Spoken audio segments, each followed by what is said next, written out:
for a minute. And this old woman always had a scarf on because she lived in a village where it was very cold in Italy. And Italy is far away from here, but that's where she lived. She lived in a tiny little town. And everyone in town knew her. She was old, very, very old.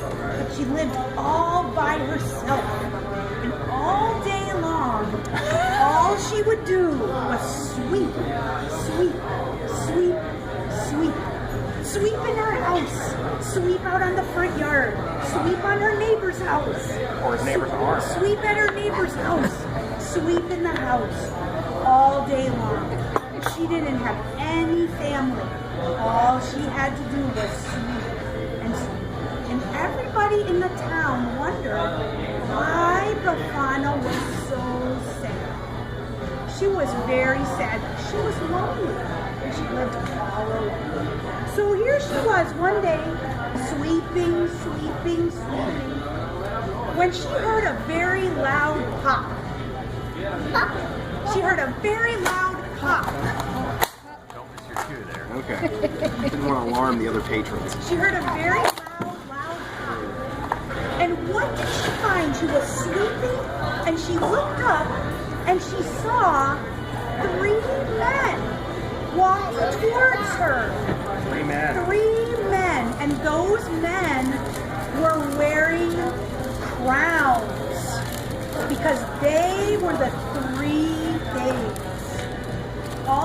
Look, there's one of the other kings too. The kings That's also as far on had as it'll go. turn it the other way. The kings, I don't think you grasp how large my head Put is. your crown on right. there you go. Kings came down the street, and they said, "Walk down the street, Daddy." The kings were walking down the street, and they saw Befana sweeping outside her house. And they stopped, and they said, "We're on a journey. We're following a star that we see in the sky over your house."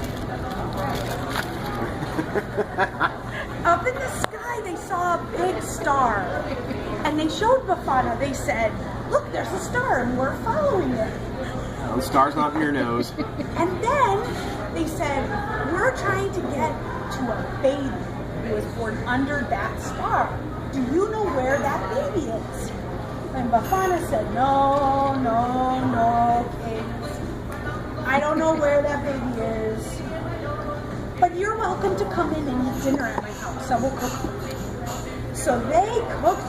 Befana cooked for the kings, and the kings drank, and the kings ate, and the kings rested at Befana's house. They took a nap. Right? They took a nap. And then they woke up, and they said, "Time to follow that star again. Do you want to go with us, Befana? You're very nice, and we think you would like to meet this child." And Befana thought about it, and she said, "I like children. I like children a lot. I miss my children. And I see the star, but I'm too busy. I have to keep sweeping." So Befana said, "Bye-bye, kings. Bye-bye, kings." And the kings went off down the road. So the kings walked away, and the star was above Befana's head. And she swept, but now she felt like she'd made a mistake. She thought, a mistake. She thought, "Oh no, I should have gone with those kings." And so she said, "Wait, I'm gonna come out with you." But the kings were too far down the road. So little Befana took her broom, and she thought, "I better take some presents for this baby." And so she had her bag, and she took her broom and her bag, and she ran. And she ran, and she ran, but she couldn't find the kings. She couldn't find the kings, because the kings were too fast. And so Befana said, "I'm very old, and I'm very tired, and I can't walk anymore. I'm going to take a nap, and when I wake up, I'm going to go home because I didn't find it." So Befana took off her scarf, and she put her head on her scarf and she went to sleep. While Befana was asleep, she put her broom. And then an angel appeared. And an angel said, I will help Befana.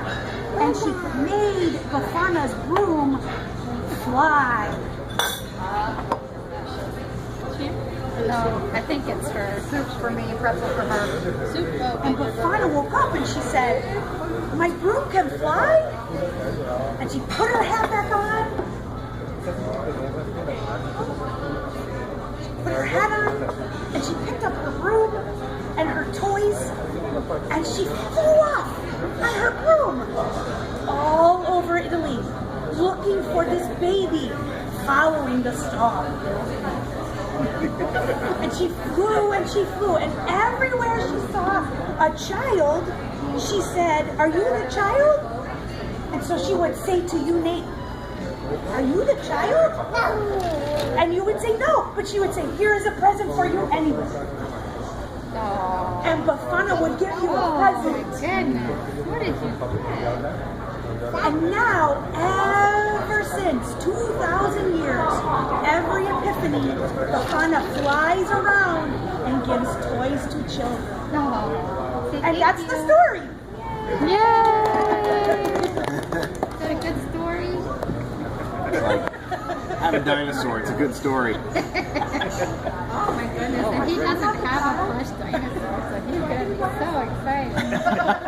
No, but non-children also get presents from Befana, but they usually get presents that are jokes. Put it